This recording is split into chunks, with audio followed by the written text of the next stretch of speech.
It's very important to make a will. Estate planning is not just for the wealthy.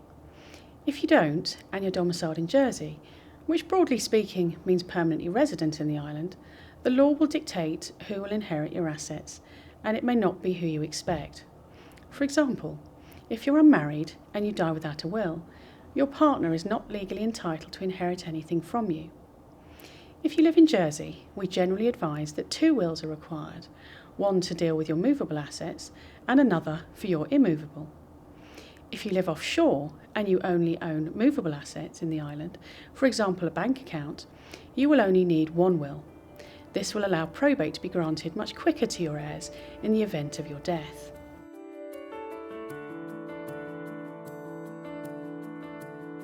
Unlike many other jurisdictions, if you're domiciled in Jersey and you make a will, certain forced heirship rights known as legatine are given to your spouse and your children over your movable assets.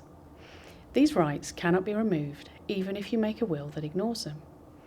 Upon your death, your spouse is entitled to receive 1/3 of your movable property and the household effects, and your children another third between them. The remaining third is what's known as your disposable third, and you may leave this to whoever you like. So let's take an example. If you left a spouse and 2 children and £90,000 in your estate, your spouse would receive 1/3 in the sum of £30,000 plus the household effects, and your children would receive the same sum but divided between them, so they would each receive £15,000. You would then have the remaining third of £30,000 to leave to whoever you wished. If you leave only children or a surviving spouse, they are entitled to receive 2/3 of your movable estate, so in our example they would receive £60,000, and in the case of a surviving spouse, the household effects as well. If you don't leave any children or a surviving spouse, you may leave your movable property to whoever you like. Equally, no forced heirship applies to the distribution of immovable property, and this can also be left to whoever you wish.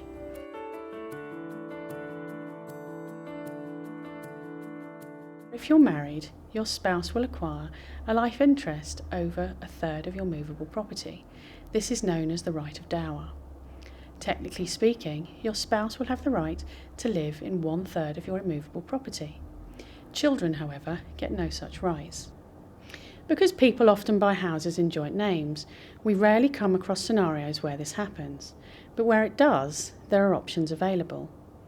Therefore, subject to this right of dower, heirs have no right to challenge any gifts of immovable property made by you in your will.